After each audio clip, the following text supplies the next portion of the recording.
my time. I paid for my crime. Already did my time. I paid for my crime.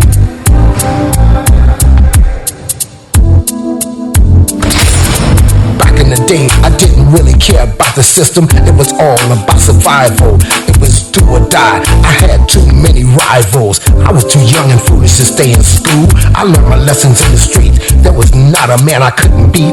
I was good with my hands and very quick on my feet. I was swimming in women. I had girls all over the street. I was getting money. Life was so sweet. Now things have changed. The whole game has been rearranged. I'm a changed man. Don't need no gun in my hand. It ain't about being no gangster. Life is too short to spend it all in jail. Trying to cope with this living hell. I want to say big good evening going out to you wherever you are. Joining us on World Jam Global Radio. It's another edition of Dr. Feelgood. What am I talking about, Dr. Feelgood? I think I'm doing my gospel show now. It's Kervin, Julien on Issues Today on World Jam Global Radio. Please join us on www.worldjamglobalradio.com. Follow us on Twitter. Tune in to us live on TuneIn. I was a drug dealer, sold more drugs than Superfly, but I never got high on my own supply. I'm not proud of what I had to do. That's why I'm telling my story to you and you. I had to repent. I must admit, I was doing all kind of stupid shit. Now I sit back and think it over since I've gotten older. The life I used to live, I wouldn't do it again. I was young and dumb, my brain was so numb. I was a real Forrest Gump, but I was nobody's chump. Me and Billy the Kid had a lot in common. I was the real Terminator, much meaner than Arnold Schwarzenegger. I'd shoot you up and spit you out like a real alligator, especially all you haters. The opening statements are going on right now. He could be facing life in prison.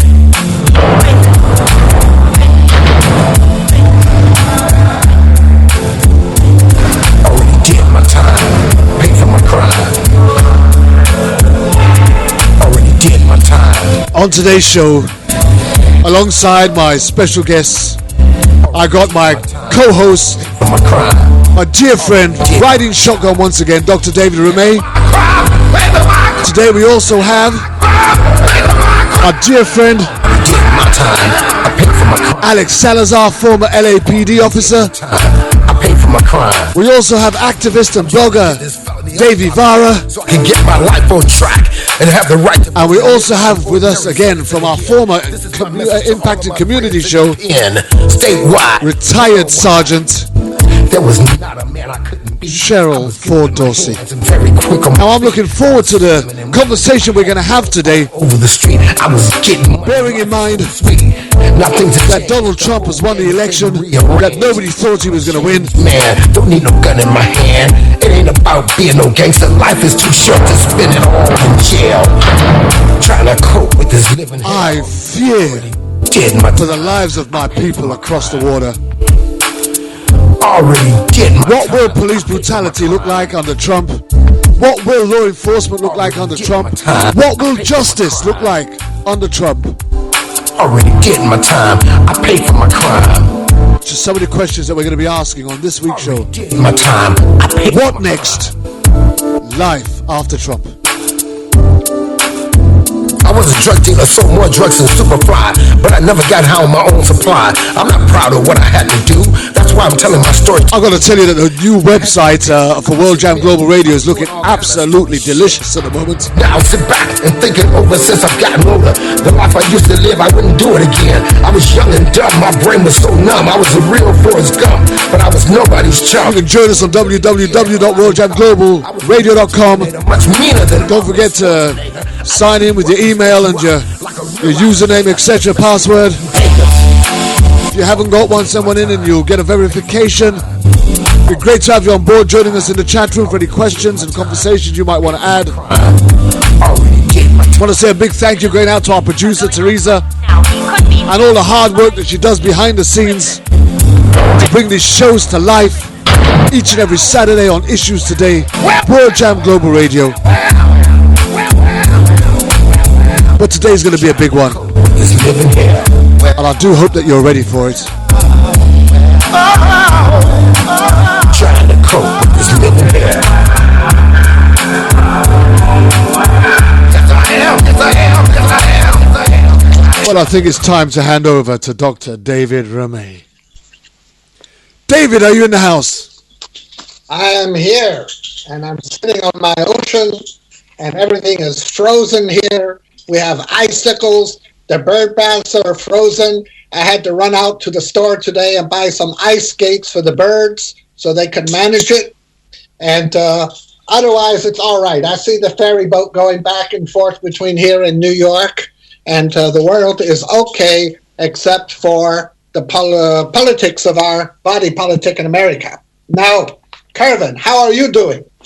Well, you know what, David, I'm absolutely doing fine. I've got a bit of a swollen foot at the moment. I'm in a bit of agony, but here I am on World Jam Global Radio looking to do battle with the world once again. Well, I told you not to go dancing with Nigel Farage. What do you expect? A schmuck stepped on your foot, and now it looks like an elephant had a day with you. But let me tell you a little bit about America today. And I welcome all of our wonderful guests, Alex and Davey and Cheryl. And I thank Teresa and Linda and all the staff who help us so much. But we are in a world of fake news. Fake news is the new word. It's an absolute joke. We don't have fake news in America. We have disinformation. It's as old as the spy industry itself. It's as old as when Abraham told Sarah not to tell the Pharaoh they were married or else they'd have a problem. So it was disinformation. And that's what we have in this country. Disinformation called fake news and distraction. Somebody's typing. Now, the American people are being played by this Donald Trump. And why are they being played? Because the man wants money, money, money. He is a greedy little rodent. And there is a moral indifference in our country. This moral indifference of people turning aside the truth, turning aside corruption, saying it doesn't matter if Donald Trump grabs women in their vaginas, if he can't resist seducing and kissing women, if his Vietnam was a draft dodging, avoiding venereal disease while he partied in New York with different women every night. That doesn't matter to the American people. What matters to the American voter is very simple. There will be no black president.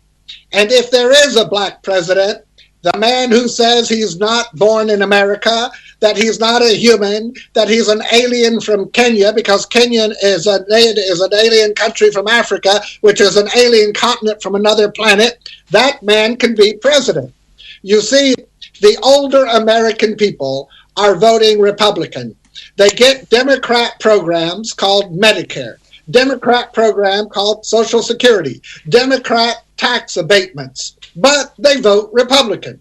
Why do they vote Republican? Because they are fundamentally afraid. They are afraid that America is going to become an inclusive country for Hispanics, for blacks, for Asians, for Jews, for Muslims, for everybody who doesn't look like he just fell off of a boat from Norway with the Vikings, who came to this country with the English guns to tear apart from the Native Americans their land, their property, their futures, corralled them in concentration camps after trying to commit genocide on them, stuck them away until they found gold or oil on their land, and then they moved them aside again, or liquidated them, or gave them smallpox, or if they have to run a pipeline through their sacred lands, they just spray cold water on them in freezing temperatures in North Carolina, North Dakota, and we're supposed to take that trail of tears from these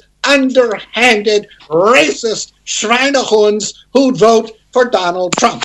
There is a fundamental lack of morality. What brings this on beside the motive to be racist? Poor education.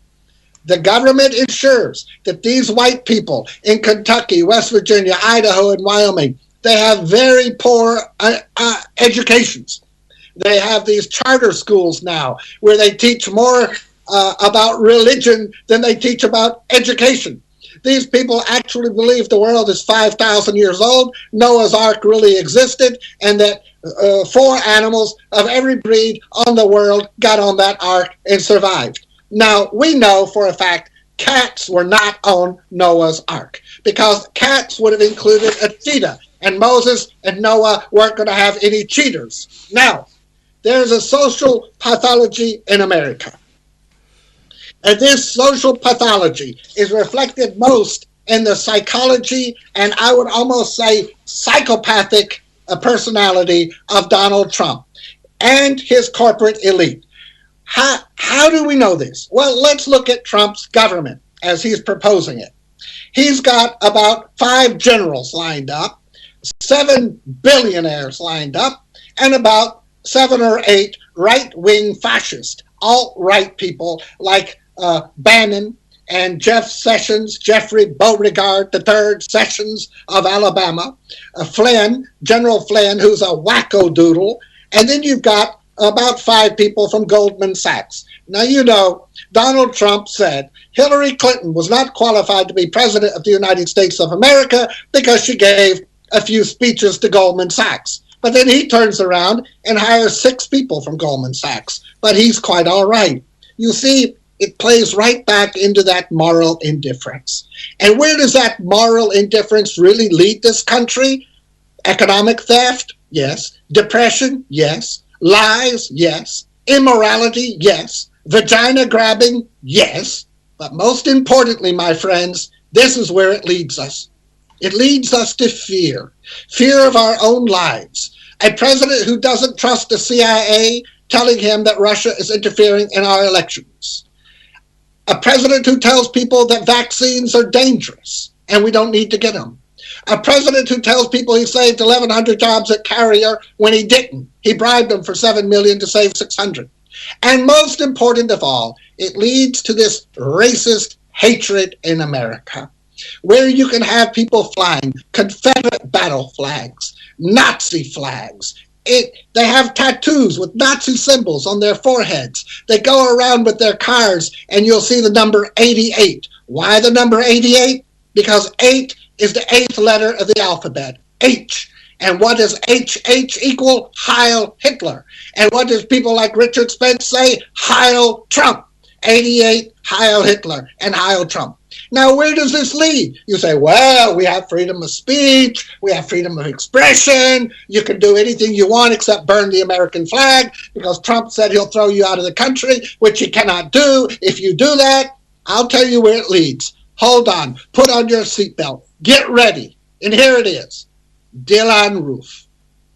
Dylann Roof said in South Carolina's courtroom yesterday in a federal court that when he saw Tyrone Martin, when he saw that young man who was murdered in cold blood by a redneck, racist, fascist, ignorant, uneducated Schweinhund in Florida, he felt bad. He felt bad because Tyrone was getting all this attention. And this boy, who's only 1 year older than Tyrone, he wasn't getting attention. He's white. He's blonde. He's blue-eyed. He's superior. He's the white nationalist race. But nobody was feeling sorry for him, that he was poor, uneducated, smoking dope while on a Confederate flag in a white race system that told him from the time he was born he was superior to the N-word. And all of a sudden the president and the whole world feels sorry for this young man in Florida who was killed. So what did he do? He told the federal investigators, that made me mad because I'm the superior race. We're supposed to be the dominant race. We're not supposed to care about black people. So I went into this church with a loaded Glock and I sat there for 45 minutes and I killed them because they deserved it. I killed them. I killed them. A state senator who was black, a preacher who was black, innocent men and women who are black, young people, old people, black. And he killed them because he is the dominant race. He is the superior person. And how does he know that? because Donald Trump says, make America white again. And that's why he said it. And that's where the moral indifference leads. And that is where this whole thing is going to lead, into a situation, a sewer of immorality, a sewer of a national pathology of evil. And when the policeman said, how did that make you feel? He said, well, how many did I kill? He said, you killed 9 people. I killed 9 people? There weren't even 9 people there. Yeah, there were more than 9 people. And you killed 9. How does that make you feel? And then he said, I guess it makes me feel bad. Mr. Roof, why did you feel bad? Because you only killed 9 and there were more there that you didn't kill? Why did it make you feel bad? You guess it made you feel bad? This is a psychopathic response, a man with no compassion. But what do you expect, Kervin, in a country where we have disinformation, misinformation, fake news, where we're plagued by a president who denies 17 intelligence sources about the Russians, a president who is taking bribes every day, a president who has Jared Kushner, who is owned by Mossad in Israel, running the White House illegally, with his wife Ivanka sitting in with the Japanese government. What do you expect when Steve Bannon, an alt-right, acknowledged racist Nazi, is now the chief advisor in the White House? What do you expect when General Flynn, who is on the salary of Putin, sits in and sends out a message that Hillary Clinton and John Podesta are running a pedophile ring in a pizza restaurant in Washington, and it makes a white man come in with a gun and shoot bullets to investigate himself about where those innocent children are? And it's all fake. It's all a lie. It's all disinformation, and it's not truthful. What do you expect in a country where truth is not honored, where greed is the supreme? What do you expect in a country when a man says to the FBI and the federal court that he feels bad he only killed 9 black people praying in a church who had welcomed him with love and open arms? How do you feel when Richard Spencer, who openly advocates for a white United States of America, goes to Texas A&M University and says, I want a white nation, and there are 45,000 students there, and the newspapers praise the 250 that showed up to protest him? Where were the other 44,750 students? Apathy, moral indifference. Texas A&M, where people wear shirts and say, we're proud to be Aggies, where men like women and women like men. We're proud to be Aggies where 98% of our campus is white. Let me tell you something. When a rabbi stood up down there and said, how can you speak like this? Would you study the Bible with me and learn how to love? And the man turned and said to the Jewish rabbi, what about Israel? You're racist too. You don't want other people. You only want your people. If we assimilated, we would be wiped out, just like you don't want to assimilate. And he stood there, and he had no answer to this racist neo-Nazi American. Why did he have no answer, Kervin? He had no answer because we have destroyed education in the United States of America, so that the upcoming generation is ignorant of their own history, ignorant of their own demographics, ignorant of their own sociology, ignorant of their own moral requirements to live in a society and civilized world. And the old people are addicted to Medicare and Medicaid and Social Security and pensions, and they don't care. So now he's going to take away their benefits, and they're going to die off. The young people are going to be ignorant, and that leaves us where we are today, America of slavery. And that's the way it is in America today. You know, that's a real powerful piece this evening, David, especially bearing in mind where we are. And I did notice that this week that this Richard Spencer And I posted it myself this week because I thought to myself, how do we get to a place where white supremacy is allowed to preach from the corridors of a university where people are sent to learn, and the next generation of leaders, doctors, teachers, physicians, and people of prominence are going to come from? How do we allow that? And I'm quite sure if any other form of ethnic hatred was to try and enter a university, it would be deemed to be an illegal act. But that's the way it is in America right now, and we're going to be talking about that with our guest today. I'd like to thank you for that intro, David, and we're going to be hearing a lot more from you very shortly indeed. But let me introduce our first guest, who's going to just tell us a little bit about himself, as it's his first time on World Jam Global Radio. So let's give a warm welcome to Dave Ivara. Hi, David. Hey, thank you, Kervin. Thank you. If you just want to introduce yourself and tell us a little bit about yourself. Absolutely.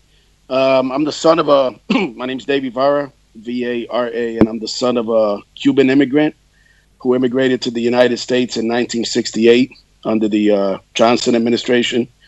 And my dad came to the United States, like a lot of Cubans and a lot of other immigrants that come to this great country, seeking a better life, seeking freedom, seeking opportunity for their family.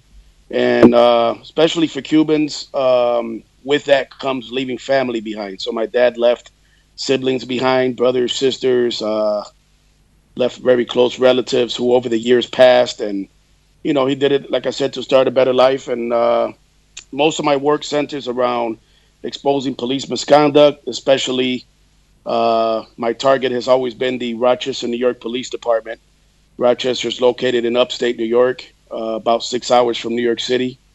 And I always joke that any further up, we would be in Lake Ontario in Canada, because we're right on the edge of Lake Ontario. The Rochester Police Department has a very long history of civil rights violations of blacks, of Latinos, executing a lot of unarmed African Americans. And in 1986, not to go too much into it, but in 1986, my dad's life and mine changed forever when two members of the Rochester, New York Police Department illegally burst into our home, kicking in our front door without a warrant, and terrorized me and my family at gunpoint, threatened to shoot my dog, laughed at us, called my brother Perry Mason when my brother told them that what they were doing was illegal and wrong, and was a violation of our civil rights and of the Constitution. And from that point on, my dad became very passionate, very outspoken. For him, I was born in the United States, but for him, imagine as a refugee, like I said, coming here and escaping a totalitarian dictatorship like Cuba is, where Castro's G2, how they call it in Spanish, jedos, military police officers, kick it indoors and controlling what you say, what you read, who you speak to, who you meet with, is an everyday occurrence. For him, he was brokenhearted. He was destroyed that in this great country, the country that he left to come to and left his family behind, he would experience such a thing. As a result of my dad becoming outspoken, the RPD literally made his life hell. They harassed him and intimidated him on an almost daily basis. This went on for the better part of 2 years. And this was back in the 80s, when, before the internet is what it is, before YouTube, before social media, before this great thing that which I thank you for providing this platform. I mean, you're across the pond, like they said, and I'm in New York, and I believe Alex and Cheryl are in LA, and David is in New York also, and it's amazing how we're communicating. So before all this was even around, my dad was out there recording the police, one of the first cop watchers, so to speak, a term that was coined much later. And as a result of that, they made his life hell, which is something that is not often talked about with police misconduct, is the psychological warfare that they inflict on citizens. We see the Rodney King video, some of us are shocked, some are not, because we know this to be an everyday occurrence across the country. But one thing that's not often talked about is what they do to people emotionally, how they break you down psychologically. and that's something that's almost never talked about. So my dad in 1993, after several years of this intimidation, selective targeting on the behalf of the Rochester Police Department, committed suicide in his room with me at home and my mom in the kitchen cooking, and he had enough. And ever since then, I made a promise to him, literally at his wake, to continue his fight. Excuse me, to continue his fight, but most importantly, to never let the Rochester, New York Police Department forget that they not only have hundreds of blood of hundreds of innocent people over the years on their hands, but they also drove a very good man, a very good father, passionate man to take his life. And that's kind of what I do. I've met great people like Alex Salazar. I've never met Cheryl, but I do have a lot of respect for her, being also on the inside and doing the great work that she's done. I always catch her on CNN and just feels good that, and my dad would be happy to see that actually good people that were police officers at one time have the courage to come forward and speak about that, and speak about the blue wall and the thin blue line and the code of silence. And I'm just happy to be on, and I'm grateful that, to be given a little platform to say my piece. And I'm sorry, I'm Cuban and part Italian, so I get long-winded easily, and I love to talk. So I really apologize if I got a little long. No apologies necessary. That was a beautiful introduction, and my heart goes. Let me add hang on a minute, David. David, hang on one second, please. My heart really does go out to you, and we really do feel. I feel your pain right from here. The love that you speak about your father, and I hope that in what we do and what we discuss here, we'll also honour his memory and give you an opportunity to honour that in a much deeper way as the show progresses. Before David, we still have two more people to introduce, David, and we need to get into that so that we can get into the nitty-gritty. So it's okay. I just wanted to say, Kervin, that with time, Davey will learn to be more conservative with his words, like I am. Wishful thinking, David. Next in line is the lovable Alex Salazar. Alex, good evening, sir. Good evening there, Kervin. Good evening, everyone. Wherever you're at, I'm sure it's midnight there somewhere in London. And I'm just so at a loss for words, first of all, for Dr. Rome's introduction here, laying it on the line, everything that's going on with America's hypocrisy. It has finally come to the very front, and just like they thought Obama, in the eyes of many of these white supremacists, a nigger, would never be in the White House, and they've made this promise that would not happen again. And so for me, this is all of a historical nature. I apologize to those listening for me using the N-word, but I use it because that's how these people see people with dark-colored skin. And unfortunately, history has caught up with us, that has exposed the elephant in the room, what we have always known, what we have always seen, what they have tried to silence us for the centuries, to control and to dominate us. And of course, the police have been used as the arm of the government to be able to control the people. Ironically, Sir Robert Peel, the father of law enforcement, he came out with several principles for law enforcement. One of them was the people are the police and the police are the people. And it's a very profound but short little statement which signifies what law enforcement should be. But instead what's happened is we've created this ideology that the police are always right and that they can never be wrong. And of course, this is where we're at here today now in the year 2016. So I'm just really happy to be here to discuss this information in the raw. For the police officers that are listening in Rochester, New York, you guys created this scenario here, just like so many other police departments that try to screw with people have created Davy Varas, okay? And I don't see this winding up good here in the future, especially with the rhetoric that's currently going on with Donald Trump, his support for this dictator in the Philippines who has ordered a assassination killing spree. I mean, this language, this hateful language that Dr. Romay talked about is just so strong that you can feel it. And at some point in time, that is really going to take off here in the United States. If we think things are bad now, it's going to get worse because there's a lot of black brothers. And we saw what happened at Standing Rock here last week. You know, the government stood down. The white supremacists for a second stood down. And for right now, you know, these people that are hell-bent intent on polluting this beautiful land, you know, they're gonna try to do it again. And you know, it's all coming to a headway here. I hope that we can have a positive dialogue where, you know, the people that are listening, especially the police officers here, because we know that they listen, they use this here for their intelligence gathering tactics, because they think that for whatever reason we're going to have some sort of sway upon the masses. But that's not the case here. The thing here is that we need to change the culture of this white supremacy that exists in this country. And when we have in real time these situations like with Dylan Roof going on, it just tells us that this problem is still there. The situation, the matter of the Civil War was never properly handled.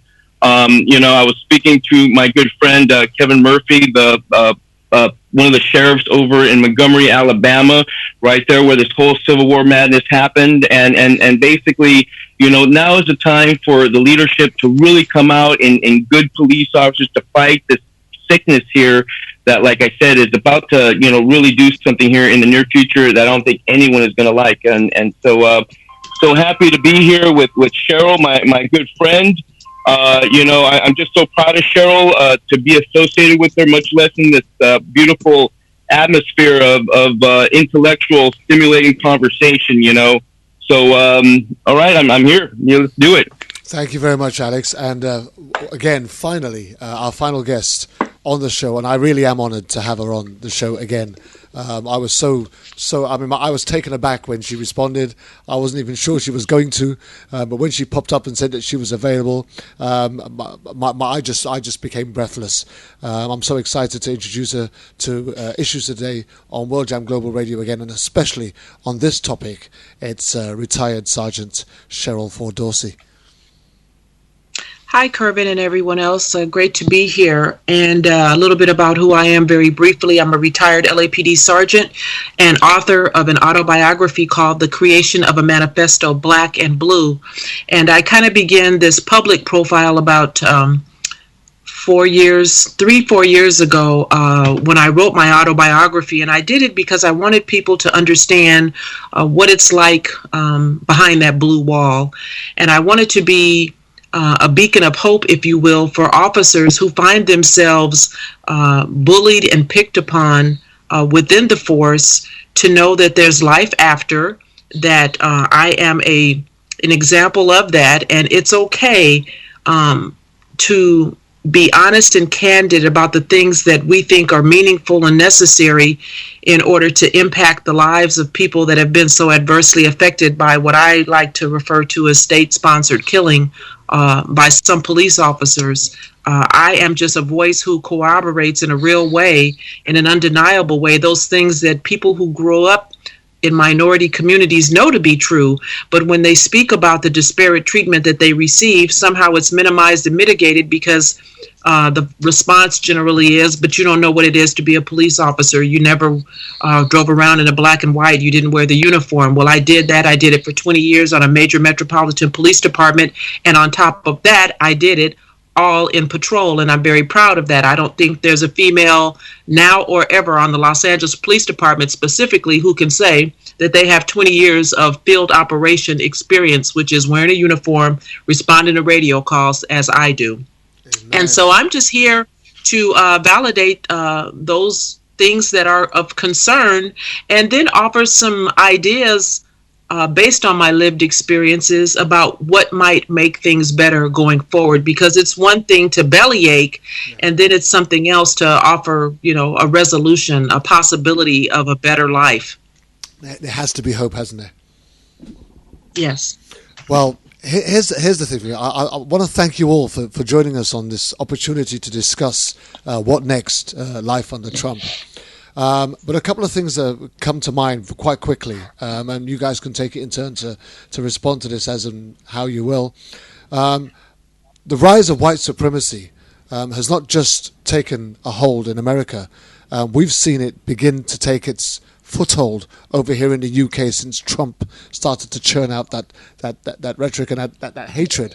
And the other thing that I'd say is I found that while we black people here in the UK were subservient, while we were okay with our lot, those that operated in contentment, everything seemed to be hunky-dory.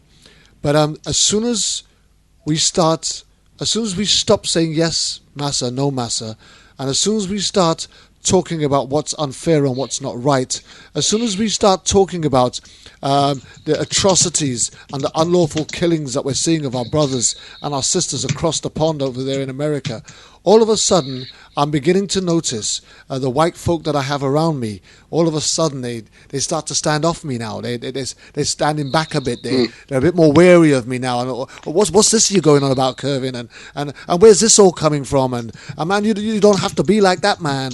And all of a sudden they're very uncomfortable with my blackness.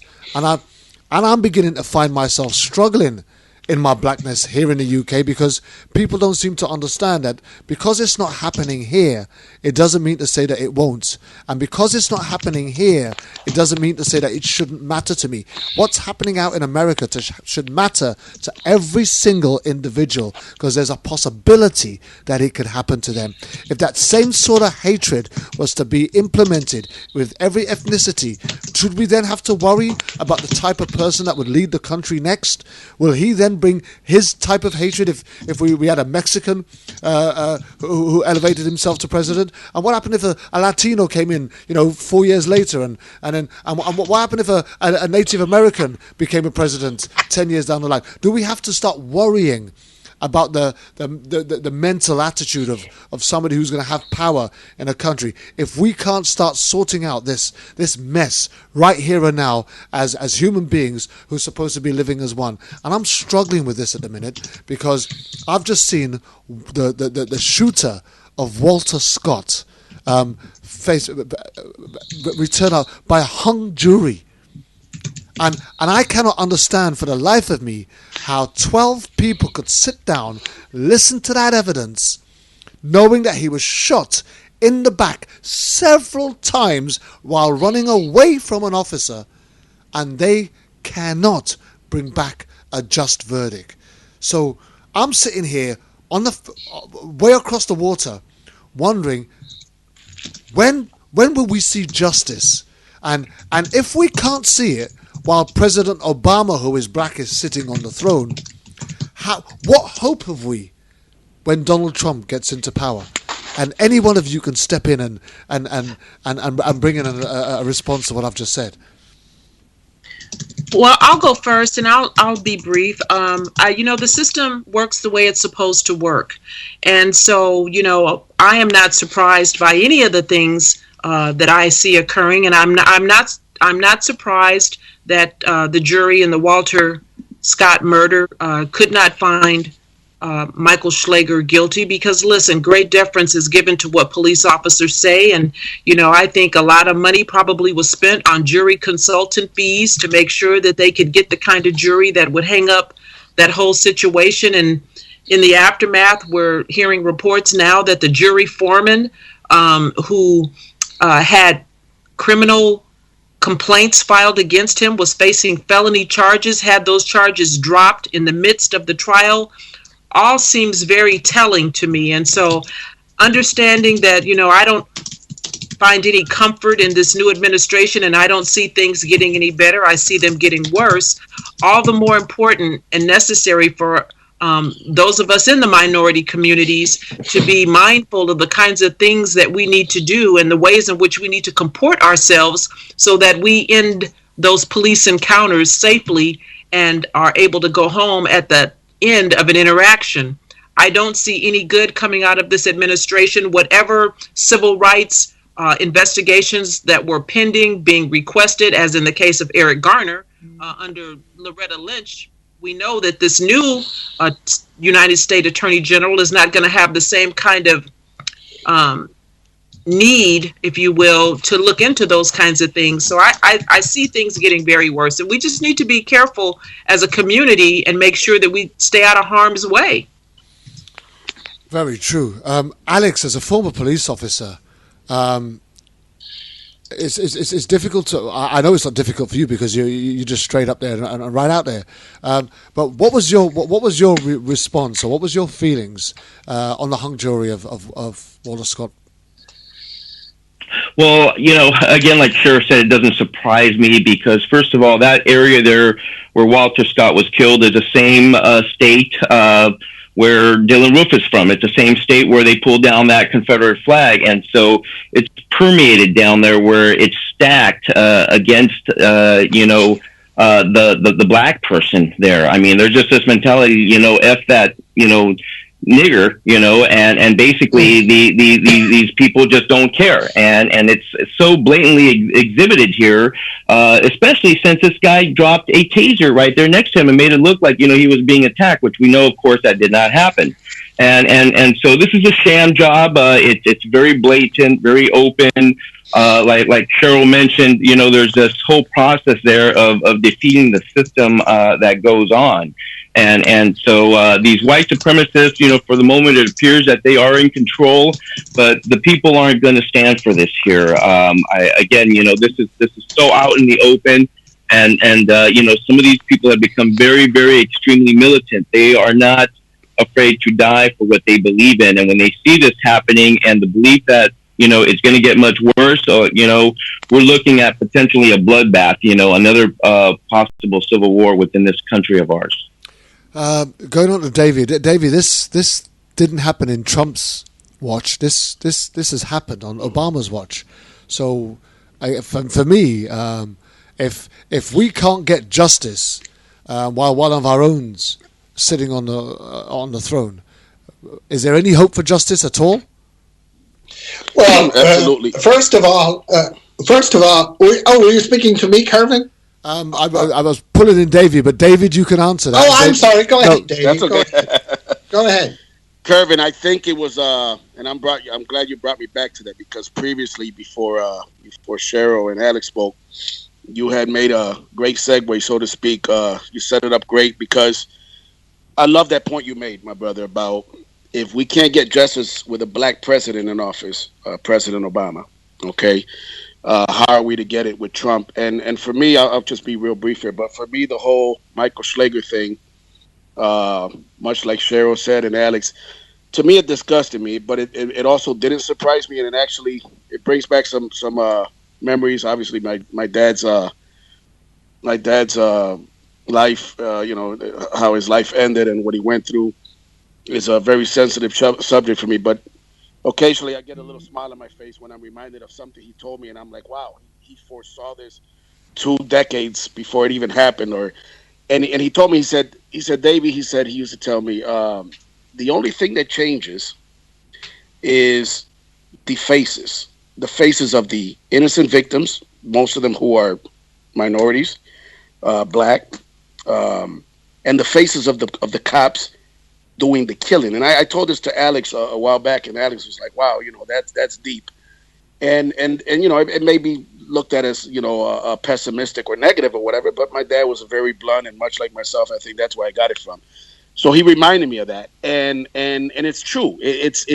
There's so many cases that one literally almost loses track of them because there's so many. And the only thing different is the faces, because it's basically the same thing. A cop, usually a white cop, shooting an unarmed and killing an unarmed black person. So the only thing different is the names. But with this specifically, and to answer your question, how are we to expect it? I'm very, very sad about the direction this country is headed with Trump in office. I mean, let's not forget, we're talking about an individual, okay? I don't even want to call him a man, but an individual who took out a full newspaper ad in the New York Times, okay, for the death penalty to come back to New York State after the false confessions under duress, under intimidation of the Central Park 5, which many people remember that case. And we're not just talking about that because, you know, in life, people say, you know, you have to forgive, you have to move on, you have to give people a second chance. Okay, the second chance actually came recently when Trump, again, more than 25, 30 years, something close to that, steadfastly maintains that, no, he will never apologize for that. A case that was proven that the confession was coerced. A case where the person that did the rape and is the crime is locked up. So we're talking about an individual who now is running this country, who's appointing individuals such as the labor secretary, who's adamantly opposed, the CEO of Hardee's, to talk with, like Alex said about South Carolina with the Michael Schlager incident. Hardee's is a fast food place, with the headquartered down south. So his panel is steadfastly becoming, like David said earlier, the alt-right with Bannon, and it's just sad. It saddens me.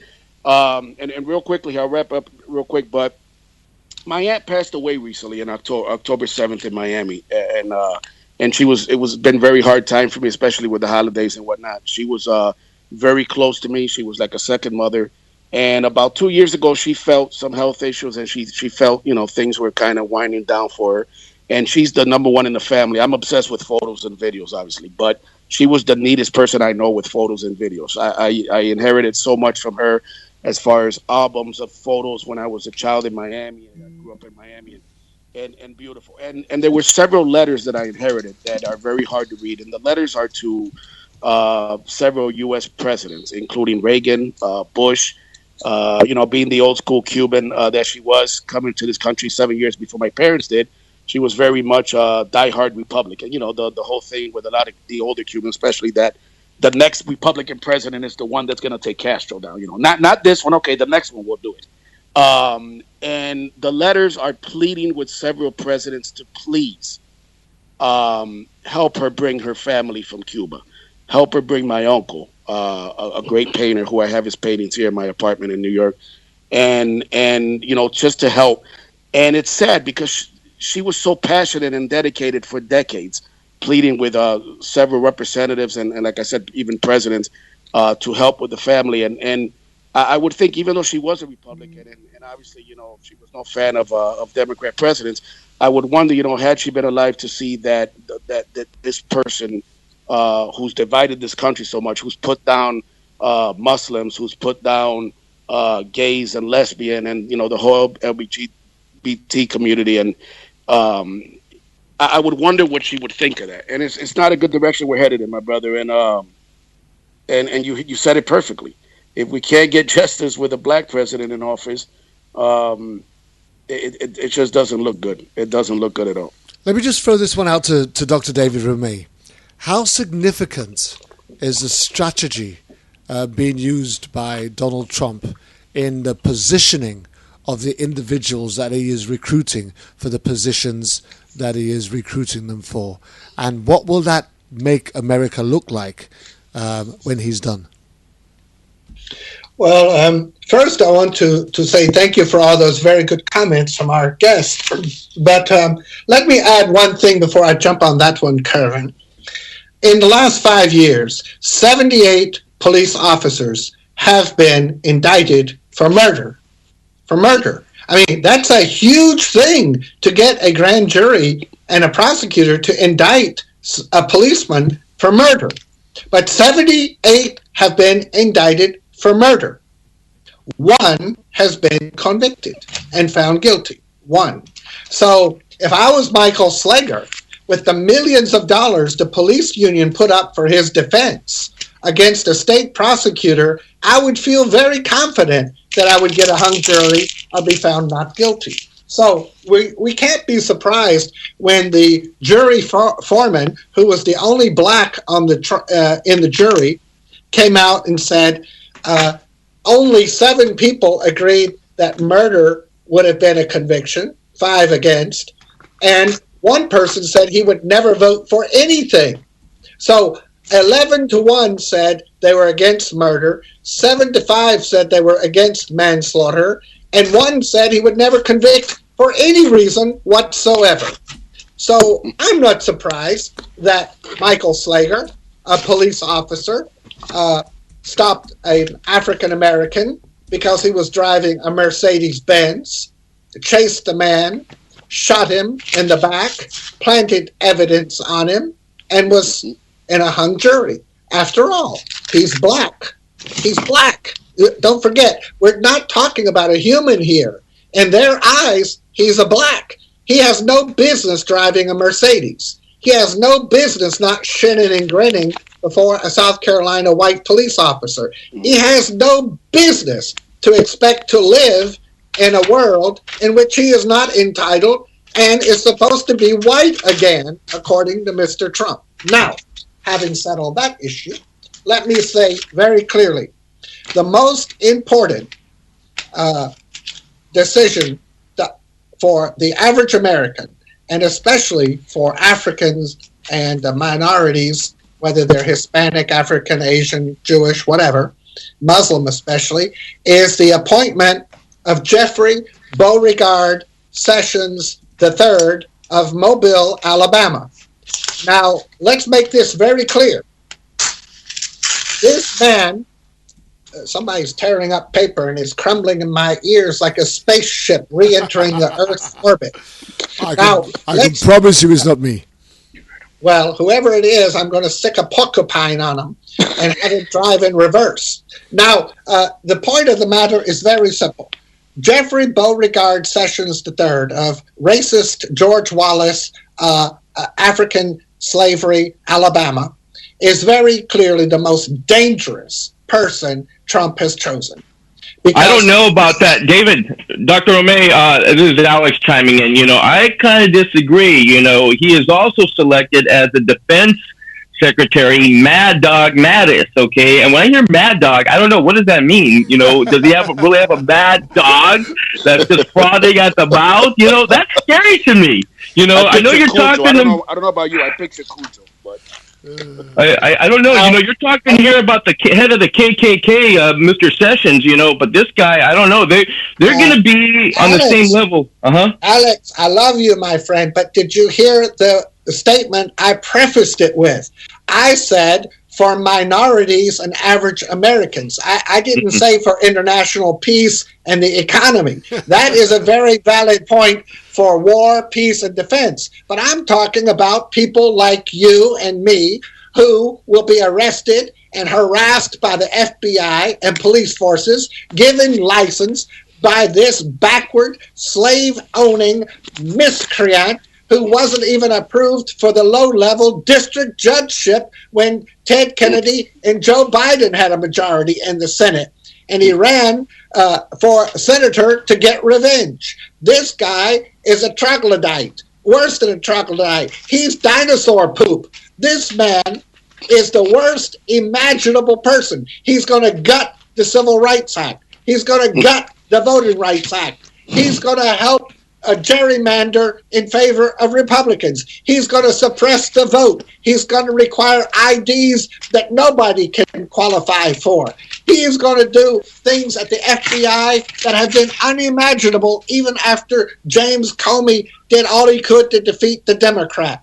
This man, Sessions, is the worst possible. There will never be another federal police investigation. The police will have free range to shoot every black driving a Mercedes, a BMW, or a bicycle. This man, Jeffrey Beauregard Sessions, has said that the KKK did a lot to help America.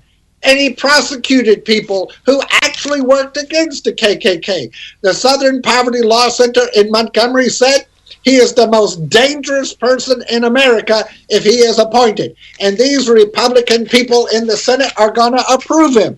And that's the sad thing.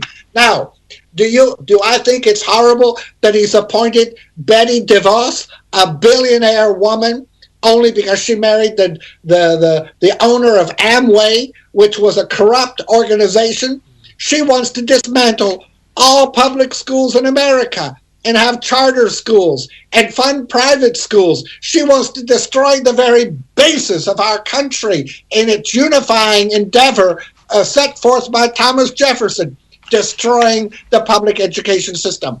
He's appointed this Puzdo who hates labor, who's against the minimum wage, who's for importing Mexicans to reduce labor costs, who runs a hamburger shop called Hardee's and Carl Jr.'s that advertises women in bikinis almost naked eating hamburgers between their thighs, abusing women and their good name. And then he appointed over the environment a man who is an oil and fossil and gas loony bird from Oklahoma who wants to have dirty water, dirty air, so that he can kill people off more, so that they'll have more resources for themselves, greater wealth. He's appointed 5 billionaires, 6 including himself, generals, admirals, naysayers, miscreants, loony birds, alt-rights, but of them all, because in the Defense Department, generals do have a lot to say, and they are patriotic. And Mad Dog has said some good things, although the name itself is not very, I would say, amenable to somebody who we would look at for peace. But believe me, nobody, because let me say this, Alex, and let me finish on this note, Kervin. When Donald Trump takes a bribe from a foreign country, when Donald Trump gives an illegal order to the Pentagon, when Donald Trump does something illegal in the CIA, there's only one person who can hold him to account, and that's the Attorney General and the FBI.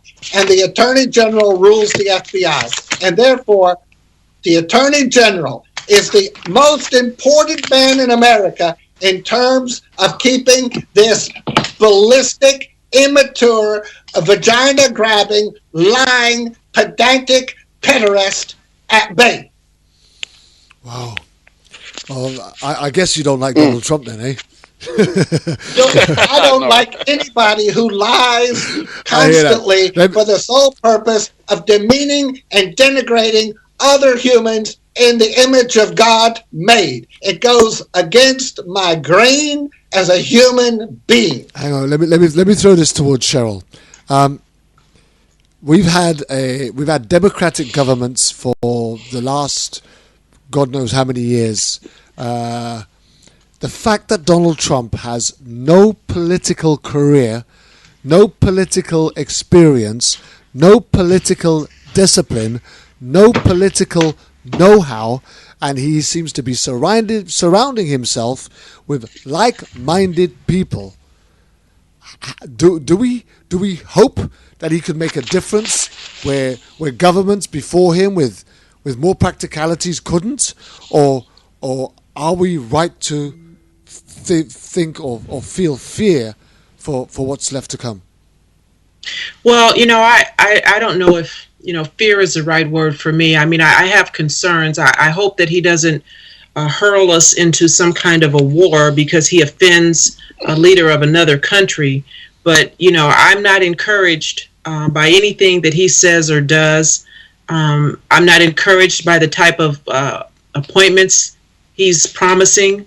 And so I have reconciled myself to it is what it is. And I think and in this instance, I believe this to be true, that he is going to screw up this country. So my position is, if you're going to mess it up, don't play. Mess it all the way up. But here's the thing. Are we to sit out 4 years and wait to see just how badly he does, right? Because what are we supposed to? What are people supposed to do in that 4 years? Well, listen, we have no choice. I mean, he's the president-elect, and so elections have consequences. And I was on social media mightily about my concerns. I would say things about why it's important for young people and others to get out and vote because of the Supreme Court appointments that were going to be made by the next president. And so I'm hearing from people about concerns with regards to activities by police officers and failures of juries to convict officers who we see on video acting inappropriately and talk and request for investigations by the Department of Justice. Listen, that boat has come and gone. Everything in terms of civil rights, justice for Black and brown folks ended on November 8th. in my opinion. And so we have no alternative now but to sit this out, white knuckle, hold on, and hope for the best. And the best may be what? Davy Vara, come in for me, please. The best might be, what's the best that we can hope as a civilian living a day-to-day life with justice, police, brutality, and law enforcement under Trump? What's the best that we can hope for, Davy? The best, I believe, I hate to, with all respect to Cheryl, I hate to agree with what she said, but it's because it's hard, but it's true. It's actually, before she said it, I was kind of thinking here, like, what other choice do we have? We don't really have a choice other than, I would hope that as many people, I hate the word hater. It's become so cliche, but we all have people that don't care much for what we do, let's say, whether it's activism or whatever you want to call it.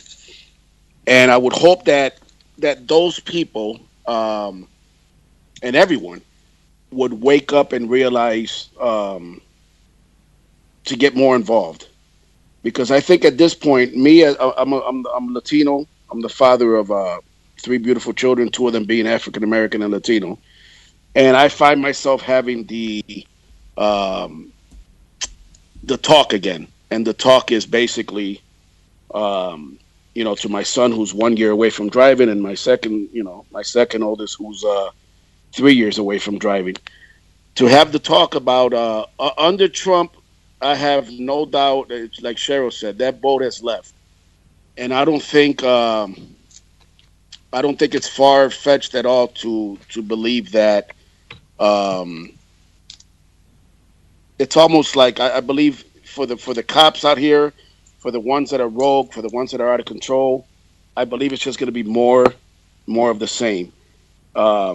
Here in Rochester, not to go away kind of what you said, Kervin, but you asked me, but here in Rochester alone, a mid-sized city, there has been at least 5 incidents since election night. Actually, on election night, 2 gay pride flags were burned off a porch in an area of the city, not far from downtown. KKK graffiti was left on colleges, along with another one that said, basically the N-word. And of course, these things have always happened. There's always some loser that's going to do something like this. But the intensity of it, combined with the close correlation, the timing to the election and Trump being elected. And all along, I've told people, he winked. Racist is a strong word. Is he a racist? I'm not in his heart. I'm not in his soul. But I can tell you this. He winked at a population of our society that has always been there. They weren't just born on November 8th. They've been there. But he winked at them through the whole election. And it was a wink that obviously they heard, and they went to the polls. And I hate to repeat myself here, but it's as negative as it sounds. Cheryl said it. The new slang nowadays, I'm a little old school, but the new slang that the kids use and my sons use all day is keep it 100. That's the new one. And you can't keep it more than 100 than when she said. It's we're stuck with it. So I would say, I know for me what I can do, Kervin. It's a hard question, and usually I'm good at answering anything. But it's hard. I don't know the answer. I know the answer for me. I'm going to be busier than ever, probably for the next 4 years at least. And and a lot of people in the activist community also, and just go harder and educate our kids more about what to do in a real life scenario when you are pulled over by the police. I just don't think it's good at all. I don't think good things are coming. Here's the thing. This administration. Yeah, here's the thing. Let me throw this one towards Alex. Coming up towards the election, there's been a lot of talks, a lot of conferences, a lot of seminars about police reform.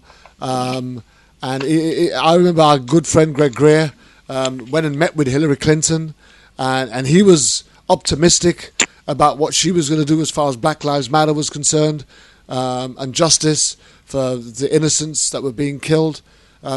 Is that all that positive potential reform? Is that going on the back burner now? Is that going on the shelf? Will that all be binned or do you think there's any likelihood of any of that still being rolled out? The people only have one alternative now. It's not something I necessarily want, but it's necessary during times of crisis, during times of oppression. We have often seen history repeat itself in these really bad revolutions, looking particularly at France, when, and I know Maria Antoinette didn't say it, but they said she told the poor people down below, oh, let them eat cake. And so it goes on to the Mexican Revolution. Again, the very, very poor people that have been dominated by white supremacy, that have been controlled. What do they do in the end once they're tired of all this? They revolt. And so come election, come swearing in day, we might have that type of situation where the revolution that a lot of people have been talking about actually happens. I'm not one to try to predict it, but the writing's on the wall. The president-elect has stated that he has support for President Duarte, which in the New York Post today, a reporter there was discussing how these killings are just so rampant against these poor people here. And I was in the Philippines, by the way, too, as a military serviceman. And right outside Clark Air Base were brothels for American servicemen. I'm ashamed that I partook of it because as I came out of the jet, they called out to me, "Cherry Boy."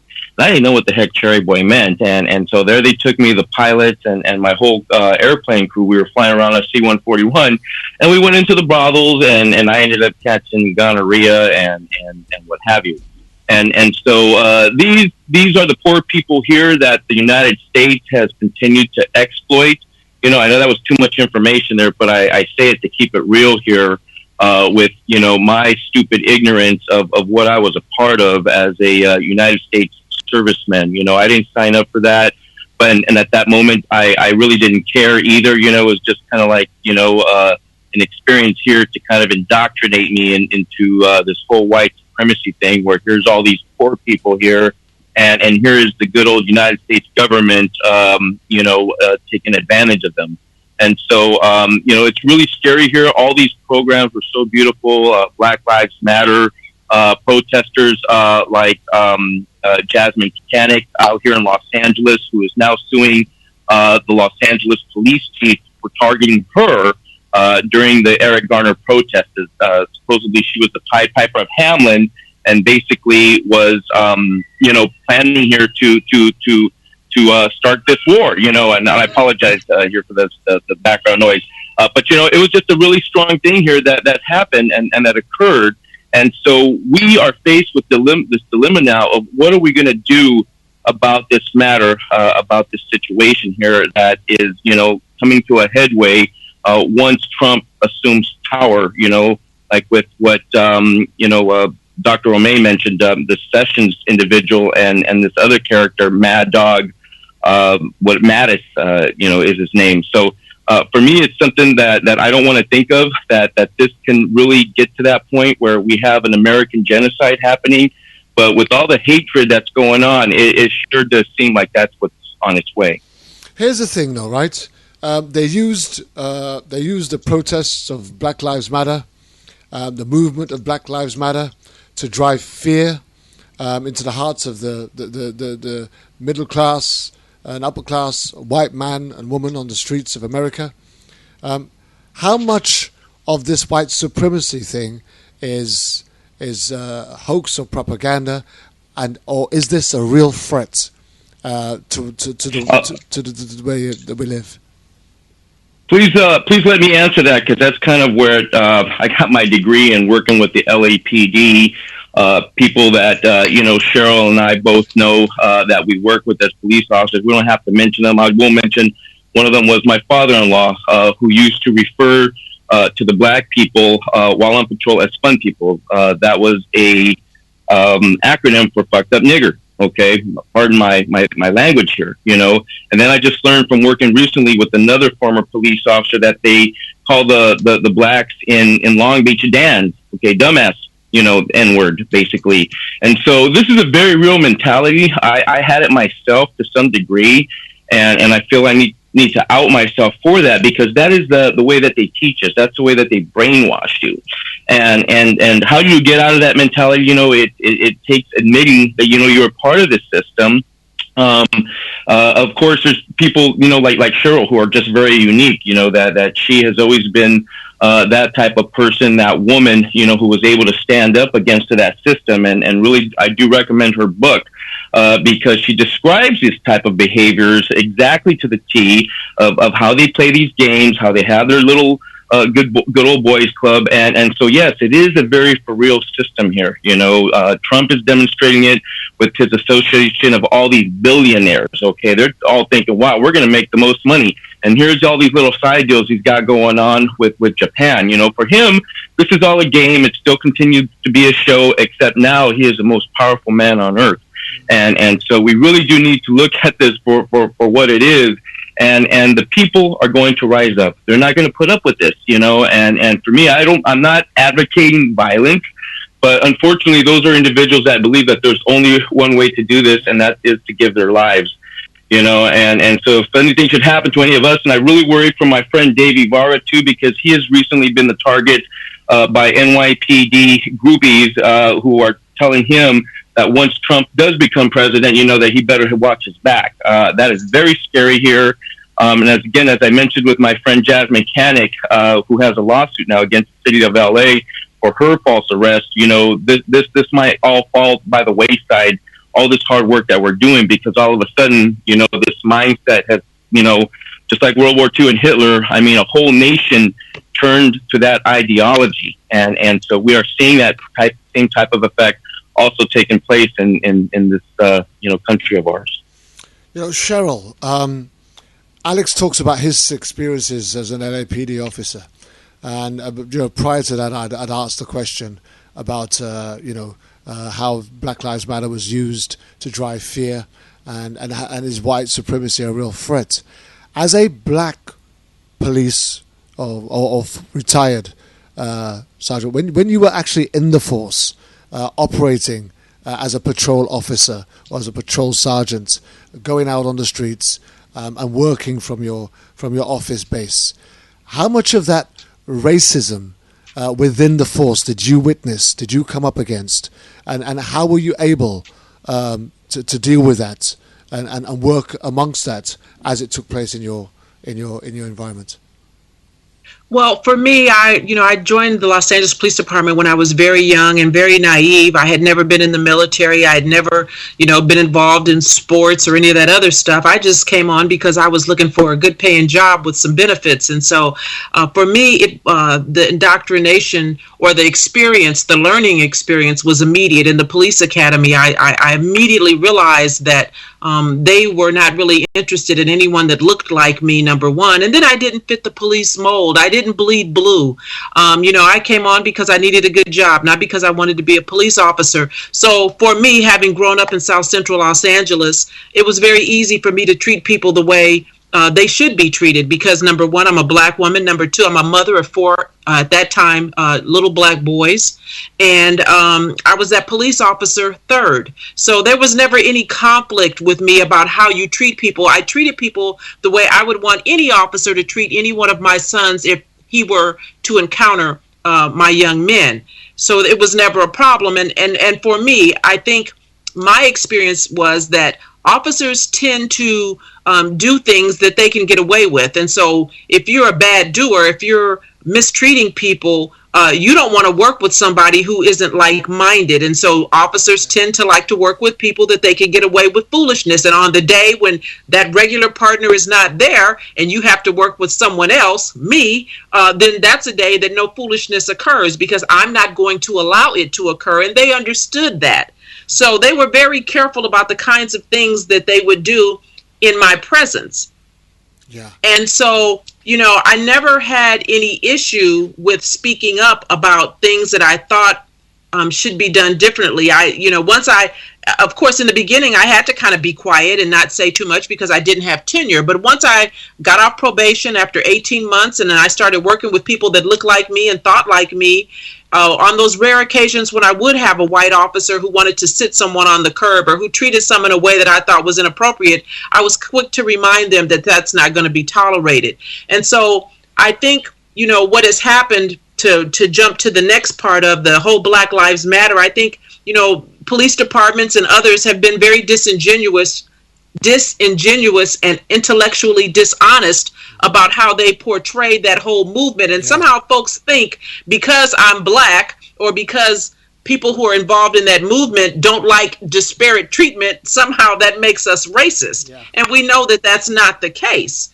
And so my concern is not only within the police department, but just in society in general. We're starting to see white folks who feel empowered now because of this new administration and what's being said and what seems to be the silent dog whistle that they're hearing.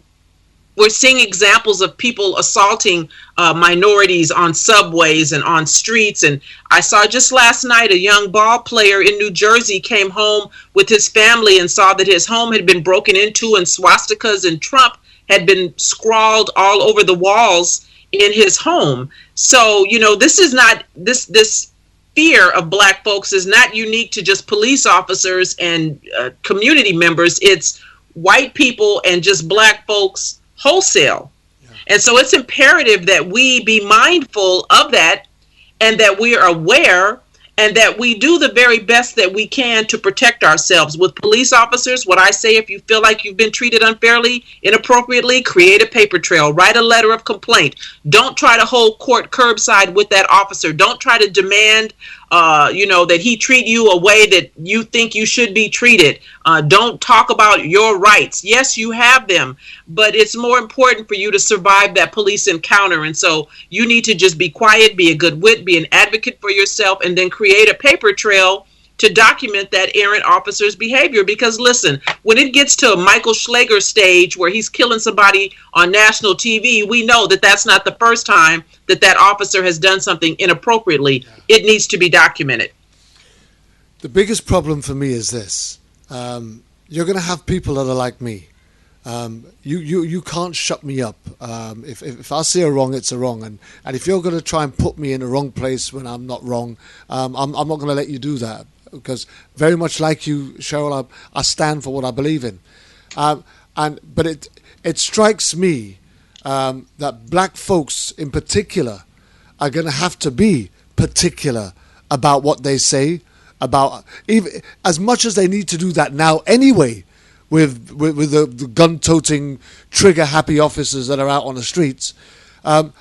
Even more so now that Trump's going to be, wheeling and dealing out the white supremacy stuff. But here's the next question, Dr. David Ramey.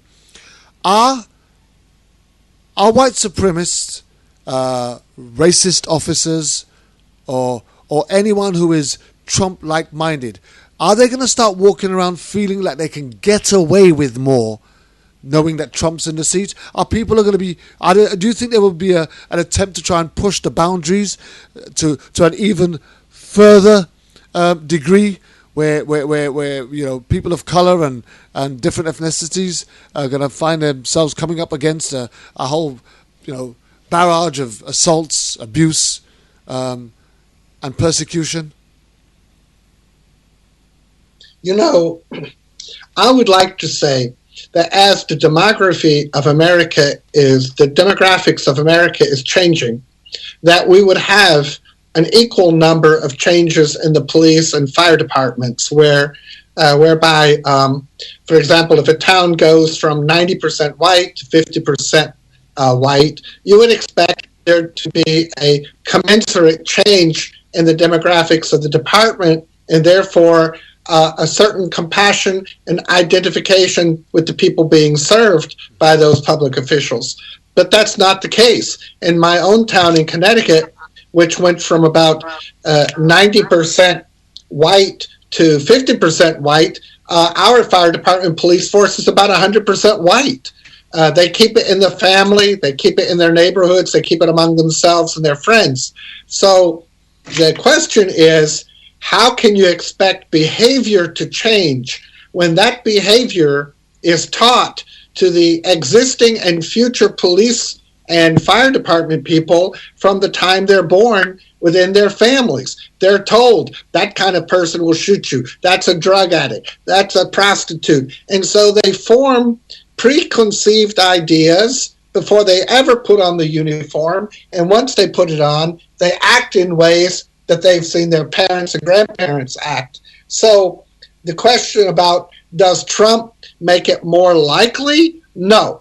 I don't think Donald Trump's election makes it more likely that a police officer would act in a way that is illegal or negative. But I do think that the police officers will suffer a lot more, a lot less if they do it, and I think they have less to fear if they do it. So the answer I would give you, Kervin, and I would welcome Alex or Sergeant Cheryl to contradict me, is that I think that there's a certain number of police officers. I don't know if it's 1%, 100%, but let's say for discussion, 5% of police officers are racist and they act upon the racism. So that's different than me being prejudiced or thinking some people are better than others and not acting on it. I think there are probably 5% who are racist, who are bad people, and who do act upon it.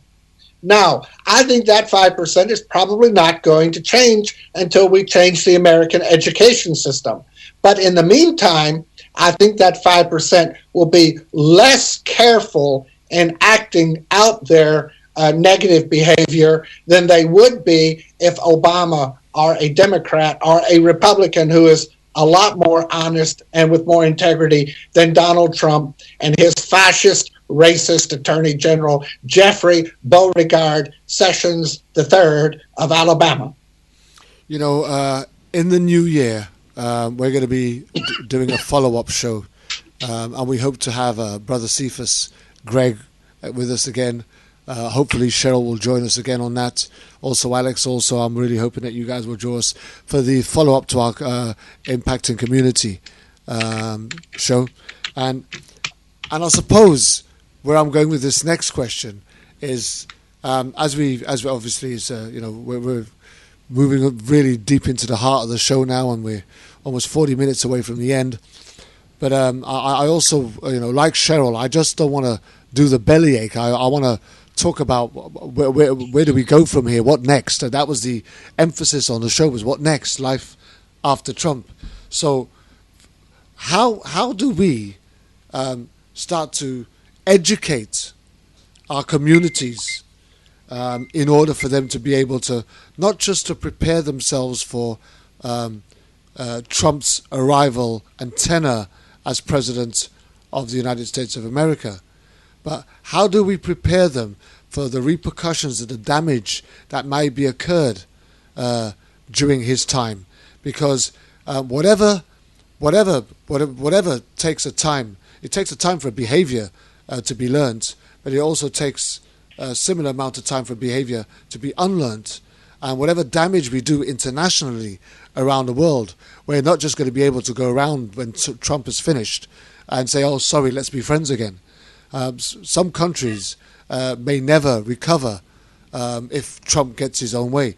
And we as a people who are used to communicating with one another on a particular level will find it difficult to communicate with one another once Trump is finished doing what he's doing. How do we start preparing our communities to strengthen themselves, their own mental resolve, their self-worth, their ability to progress and move on in life, for them to be able to still reach out a hand to a neighbor, irrespective of color, of race or creed, to love and to be compassionate, to be understanding and forgiving? How do we continue to teach these things and instill them in our communities while the evidence of Trump's hatred is going to be perpetuated right across our screens and our media? Let me respond to that. I think the way that we do it is really simple. You do what's right because it's the right thing to do, right? And so that doesn't change no matter what's going on around us. But I think it's important to not be blindsided and not be fooled into thinking that somehow, this person is going to do something meaningful and substantive that's going to change the way that we live and the way that we're treated, because we're not hearing anything that even sounds remotely like they can even relate to those of us in the minority communities. And if you can't relate to a person, if you don't look at them and think that could be my mother or that could be my little sister, then you're not going to treat them accordingly. And so I think it's important for people in those affected communities to be engaged. And when you have an opportunity to speak on your living conditions, be it, meetings, community meetings with police departments, meetings with politicians, certainly voting is important. We see that now, and in a couple of years, it's going to be very important that we get out for those midterm elections and vote for people who value our lives. And then, we have to make sure that I think for those police departments, because the problems are cultural and systemic and they're top down, and I mean chief of police down, I encourage young people to join the police department where you live, because I believe that the change is going to come from within. And where better to start affecting that than by being a part of the system? Absolutely. That's a great point there, Cheryl. Dr. David Ramey, while Obama has sat down as the most powerful man on the planet, residing in the White House as the president of the United States, the one thing that he's not been afforded has been the Senate, right? He's not actually had the support of the Senate behind him because it's been a Republican controlled. Now, Donald Trump is not going to have the same problem that Obama had in trying to get some of his bills passed because he's going to have the Senate, right? So has he? Well, he has both. He has the House and the Senate. So he's going to have. Are we likely to see a lot of like-minded people come out of the closet and start showing their true colors under Trump? And is that something we need to be fearful of? Well, I think that's a good point. 10 years ago, I would have said there's no question that Republicans put America before the party. I don't believe that anymore. I believe Republicans are fundamentally Republican first and American second and Christian third, or whatever they say they're Christian, whatever they are. Now, I think Democrats have proved, even as of 2006, when I was 100% for the new House of Representatives, and it was a Democrat House under Bush at that time. It switched over. I wanted them to impeach George W. Bush and Dick Cheney for torture in violation of American law, international law, Geneva Conventions. I thought it was important to impeach them so that we would have a trial and we would learn exactly about all these hidden torture sites, Guantanamo, weapons of mass destruction, illegal war. We would learn truthfully the facts. But Nancy Pelosi said, the Democrat leader, that she would put America over party politics. In that case, she acted wrongly. She should have put America first, not second. She actually put the hope that the Democrats would not make the mistake that the Republicans made when they impeached Clinton. But she chose America, she said, and did not impeach him. There is no question in my mind that the Republicans would have impeached Obama if he did 1/10 of what George W. Bush did with lies, torture, and illegal wars, and the economy and theft and everything else. Now, today, we have a situation in which we are going to see once and for all if senators like Lindsey Graham and Thune and McCain, if they are going to stand up for America or for the so-called Republican Trump. And if they back Trump, if they approve some of these people, like I understand this Exxon man, Tisler, is going to become Secretary of State. Jack Flynn is going to be in the White House, which they don't have to approve. But Jeffrey Beauregard Sessions, who they will approve, this Labor Department maniac, if they go forward with Trump and do this, they're going to be on the edge, because the minute Trump falls off and they catch him in a bribery scandal or an economic scandal or in a illegal criminal activity, then it's going to be on the line. And Democrat or Republican, I don't think they'll be able to hold it back. We're not in the days of Nixon, when 3 Republicans went up to a Republican president and told him you had to resign. But I do believe that with the internet, and when Trump lets his economic people go after Medicare, Obamacare, and cuts people off of AIDS funding, I think then you will see a huge backlash, because the Republicans themselves will be at risk. And the way we're going to get justice, Kervin, and the way we're going to have some control over this maniac is when the Republican members themselves find their election at risk. And that will be in 2018. So will they do it out of patriotism? No. Will they do it out of, Cheryl said she didn't like the word fear. I agree with you, Cheryl. I don't like the word fear. If they do it out of anger, that's just as good to me. I don't care about their motivation, as long as they get this Russian Manchurian candidate out of our White House. I don't know. Did I answer the question? I hope I did. You answered the question wonderfully. Now this one goes out to all of you, and you can either all of you, any one of you can answer this. There's been a lot of talk about Russian involvement as far as the election is concerned, and a former CIA operative has just recently said that if there is evidence, if there is proof that Russia interfered with the election, America should be allowed to go to the vote again.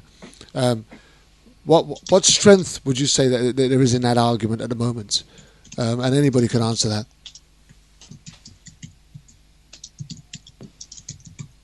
No silence on the radio, Alex. Say the last part of the question again, Kervin. If that's true, what? Well, if there's any evidence of this of Russia's involvement in fraudulent voting rigging that led to Trump winning the election, that America should be allowed to go back to vote again. Do any of you see this being something that's likely to take place?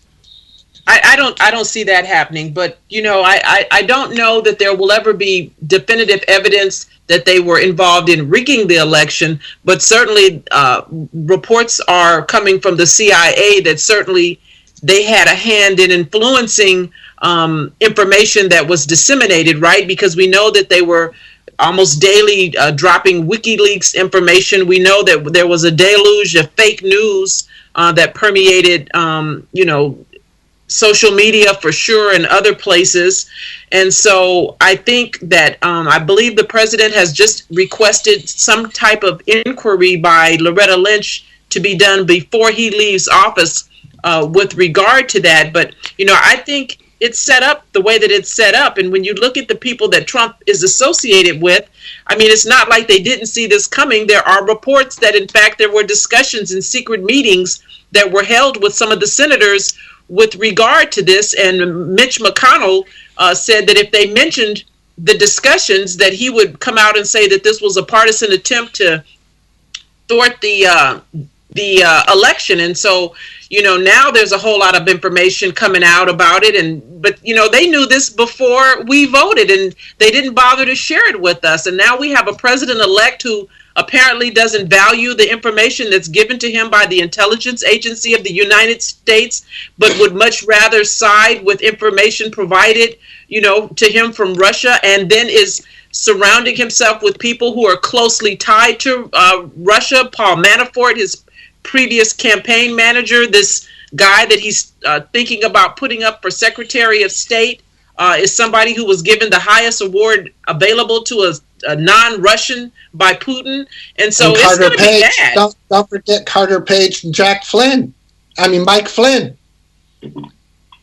Yeah, I mean, so it's not like they're not being covert about this. They're telling us right up front what they're going to do, and so we just have to brace for it and hope, pray that we make it through this. If we can last for 4 years, and we'll last for sure. But I mean, I don't know what it's going to look like at the end of 4 years. That's the struggle. Davy Vara, answer me this: what changes do there need to be in democracy, in the political setup, in order for this not to happen again? The number one thing that comes to my mind is the electoral college. I don't know if that will ever change, but when you consider that Hillary Clinton is ahead by 2 million something votes and 2.84. 2.84. Yeah, thank you. That's the number one thing in my mind that's screwed up, and it's kind of like deja vu from Gore several years ago. But Kervin, I don't want to go away from your question here, but I want to be candid about something here, and again, it comes up like my son say, keep it 100, and this is something that's I want to reveal that is being critical and of myself, pointing the finger at myself. I think in many ways what happened with the election is what happened with me personally. It's the first time in my life that I didn't vote. And I get it. I understand. I actually wrote about it on my blog, the old thing, which I found myself telling people many times over and over again. If you don't vote, then I don't even want to hear it. So putting that out there, obviously Hillary didn't have a problem winning New York, which is overwhelmingly, votes Democrat. But I think there was just a lack of, minorities really coming to the polls. And but even when I say that, I mean, I have a smirk on my face, because when I say that, and to know that for the second election in the last, however many years since Al Gore, basically, the president that did not win the general population, the person that didn't win the general population, is in there. Me for myself, I just felt like as much as I didn't like Trump, there was just a lot of things which I don't want to, necessarily list off or whatever, but a lot of things that I didn't like about Hillary, about the other candidate. But to answer your question and come back around to it is the electoral college is what bothers me the most. I kind of get that. We've had, as a black man, when President Obama won his first stint at the White House, it was jubilation here in the UK. Every black man worth his salt was out there jumping around and celebrating. Absolutely, it was great for us over here in the UK, as it was for black Americans over there. President Reagan, Bill Clinton, George Bush, all of these guys were received with reservation, but not despised, not hated.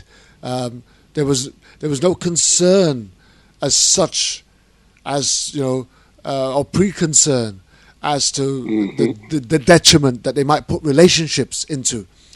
But from the get-go, just the very mention of Trump raised flags of concern all over the world. Every country that opened their mouth, that had something to say about the forthcoming elections, were concerned that someone or with the characteristics and reputation of a man like Trump would even be considered in such a prestigious role.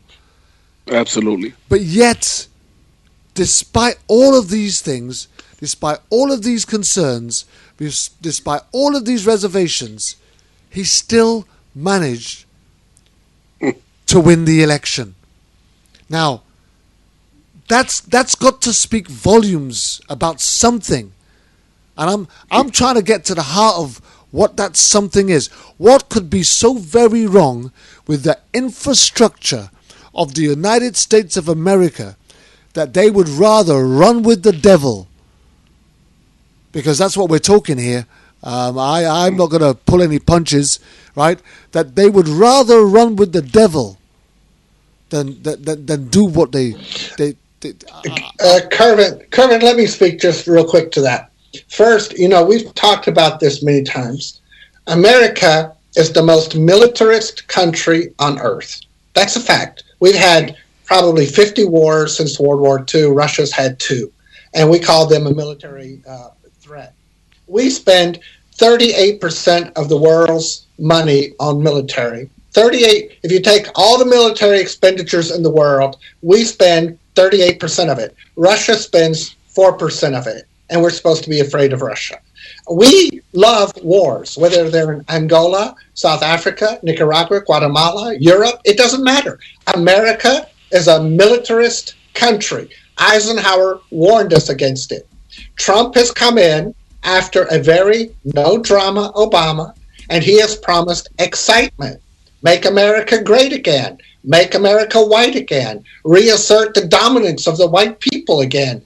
People are attracted to that. Now, if you think the rest of the world has an impact on what this country is doing, you are sadly overestimating the influence civilization has on this country.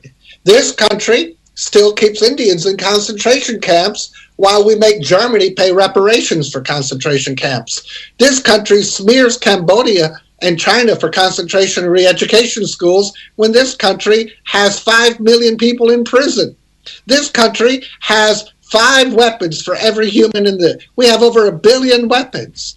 This country could give a damn about freedom of speech, freedom of press, but don't take away their guns, because we are a militarist country. And finally, let me say this. If you think anything Europeans or Orientals or anyone else says to America about war and peace matters, let me refer you to those millions and millions of Europeans in England, Scotland, Germany, Ireland, Italy, who protested the illegal war based on fake weapons of mass destruction in Iraq that has led to 15 years of profits for the arms industry. America didn't give a damn. They said, we don't care what the UN does. We don't care about the Security Council. We don't care what Germany and Russia and China think. We're going forward. They went forward, and now we have the mess we have. So, to answer your question, when you ask, how can America go along with such foolishness, such criminality, such ignorance, it's very simple. It's what we have always done. Yeah, that's it's very true to a possibility, but never before have you gone that far across where, I mean, even the baby and the bathwater has gone out with the sink. I mean, this is. You've never had a history of somebody with no credibility, no background, no ability, no knowledge, no practicalities, no discipline, no knowledge, no political common sense. I disagree. I would argue, and I think I could make a very sound argument, that George W. Bush was far less qualified than Donald Trump. Far less. He was just more disciplined. But he was far more ignorant, less curious, less successful, a former drug and alcoholic, a man who was a failed family member, never made any money, was born to wealth, was privileged, spoiled, lack of curiosity, not very well educated, and a failure. A huge failure. 7,000 American military men have died because of him, and 3,000 died in New York. Because when the CIA came to him in Texas on August the 4th and said in 2001, we are going to be attacked any time by Osama bin Laden, he said, fine, you've covered your ass, go back to Washington. And he stayed on holiday. He didn't do a damn thing. He didn't call together a principals meeting, a conference, nothing. So I would argue that George W. Bush was as ignorant, if not more ignorant, than Donald Trump. And this is the way of the Republicans. They want ignorance in the White House so they can rob from Wall Street. The real power in America is Wall Street. I think, if I could just get in here real quick, I think what Kervin is, and I agree with many things that David said, but I think what Kervin is getting to is that he's right. It's unprecedented. Never before in history has someone in other words, have someone had the rhetoric and injected the hate, the divisiveness into his campaign, from putting down girls that are overweight, to putting down women in general, like I said earlier, to Muslims, to basically bragging about sexually assaulting women. And one of the things that disgusted me the most is the hypocrisy that exists. And I equate it sometimes to most of the cases that I write about on my blog or feature on my YouTube channel are like I said earlier, the victims are minorities at the hands of police, and usually those police officers happen to be white.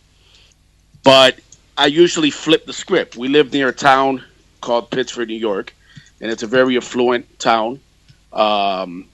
And I always flip the script, and I said, why don't they have the red light cameras in this town?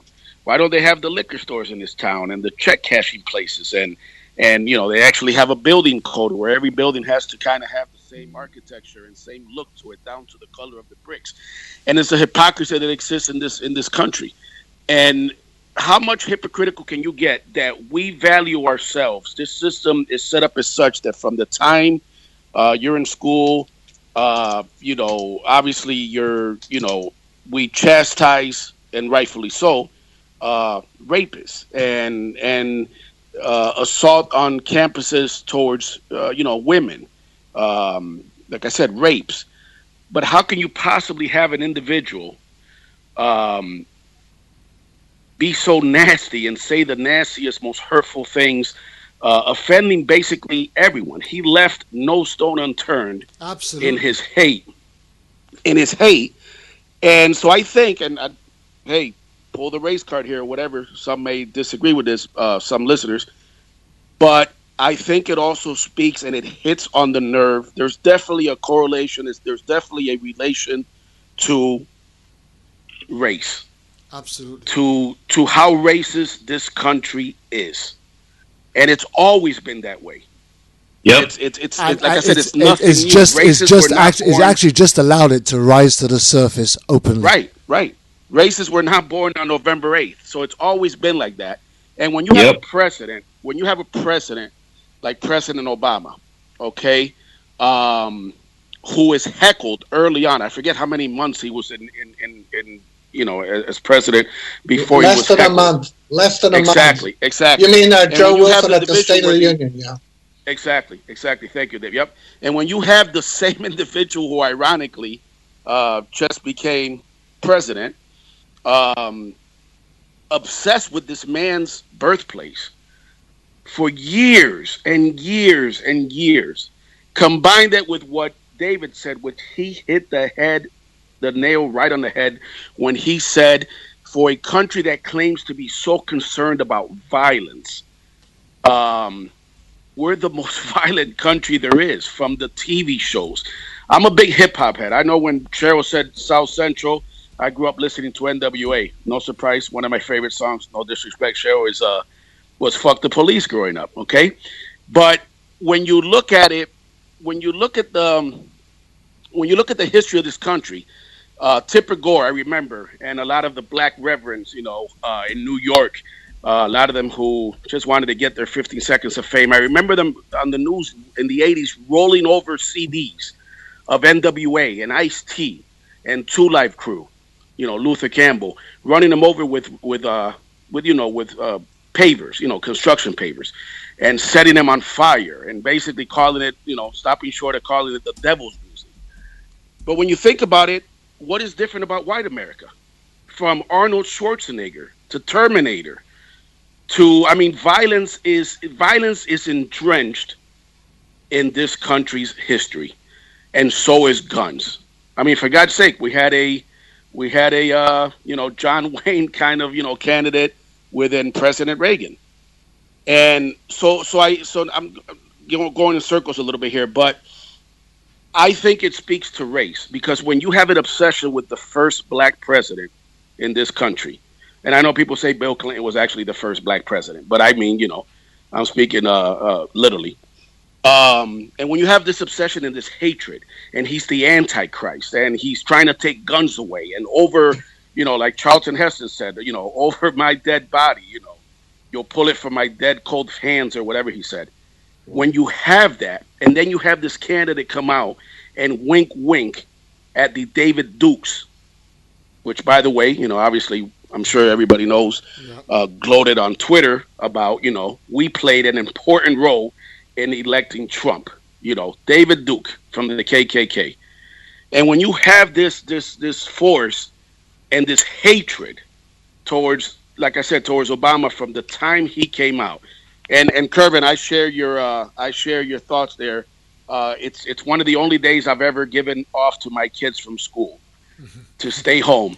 Yeah. And I had tears in my eyes, my brother, when President Obama took that, ride, on Inauguration Day, and we got pizza and wings, and everybody, all the kids stayed home, and it was like, we're skipping school. We're skipping school to watch history, because I wanted them to see that.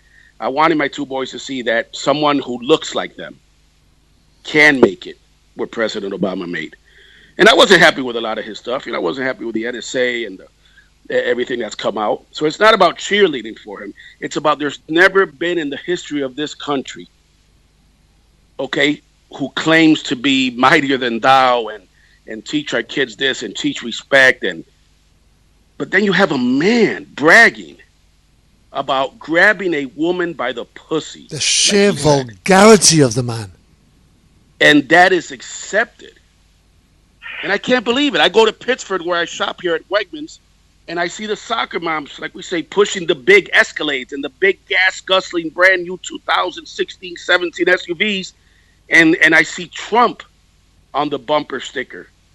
And I see them get out. Here's the thing, guys. Sorry, David. I see them get out with young girls. I see them get out with young girls and daughters, and I control myself, because I'm still old school enough to know I'm quick, and Alex knows I'm quick to go up to a cop with a camera. No fear in that, but I'm still kind of respectful when it comes to a woman, because that's the way I was raised. What I want to ask him is, ma'am, you support a man who said basically that it's okay to just walk up on any woman, grab her by her vagina. You're cool with that. That's what I want to say so bad. And I say, nope, dial it down. Can't go there. It disgusts me. It really disgusts me. Here's the thing. We're really coming towards the end, and I just need to get a couple of quotes in before we do finish.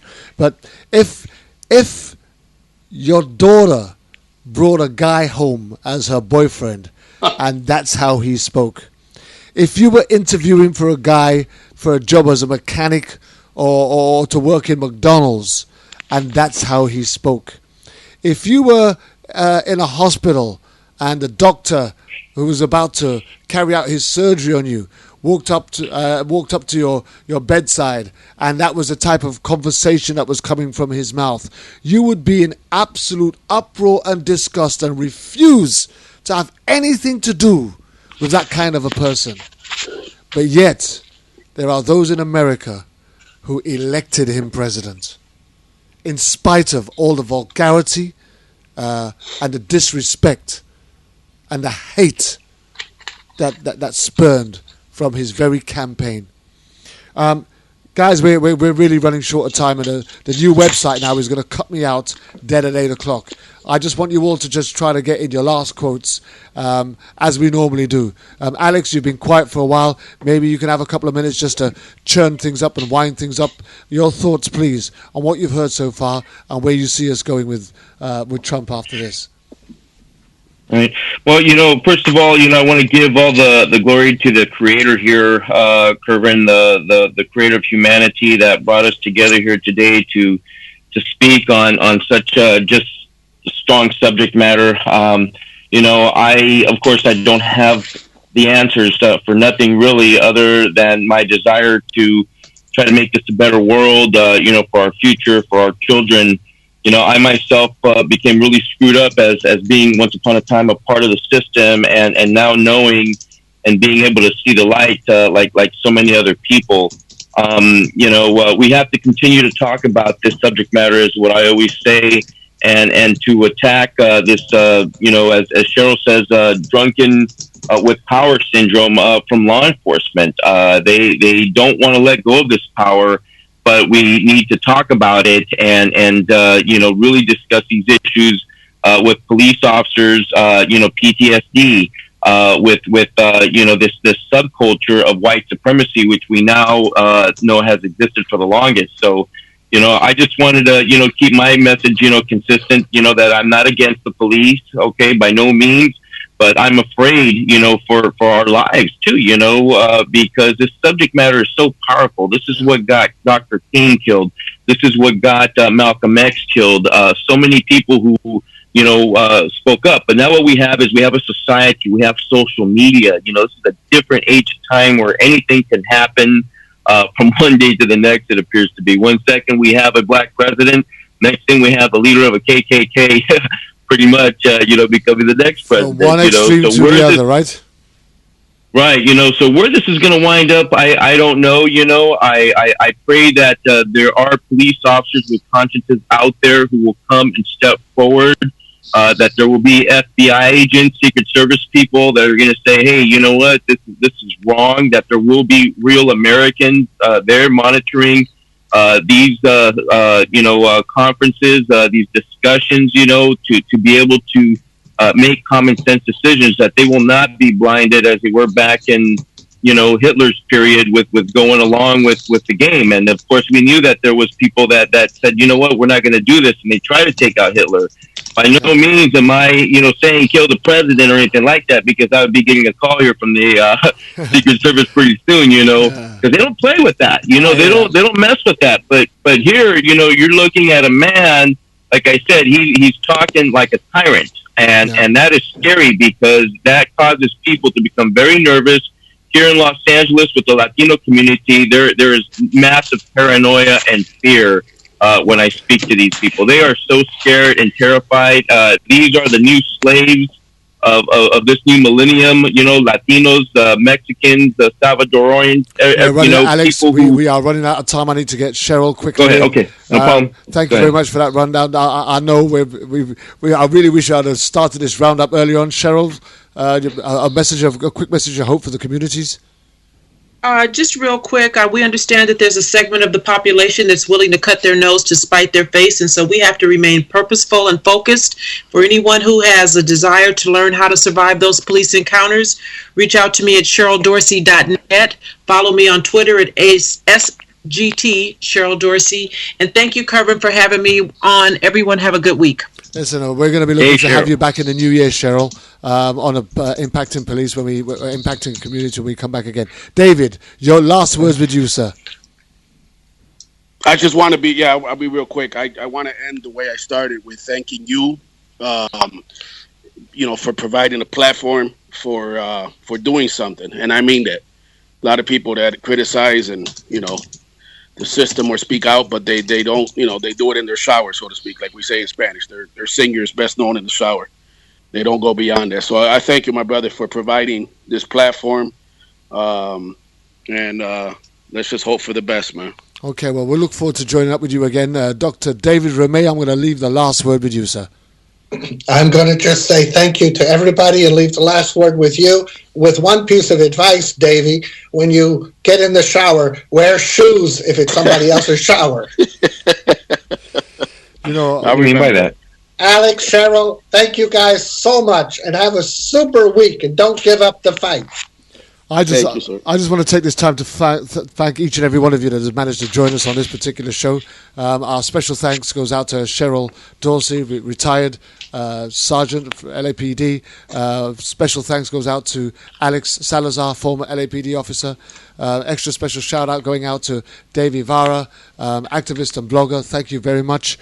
And our very own Dr. David Remey. Also, a big thank you going out to you, the listeners and the audience, those who contribute and participate to the show each and every week. And just to remind you that there'll be no issues today, next week, as I'm away. So I want to thank you all. Have a great weekend. God bless. We're out of here.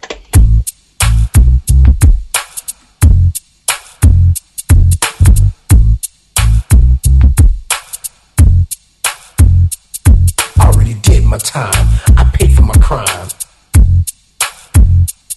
I already did my time. I paid for my crime.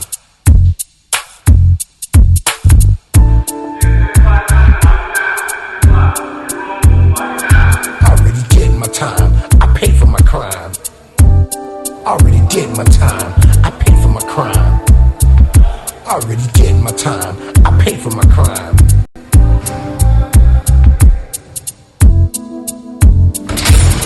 Back in the day,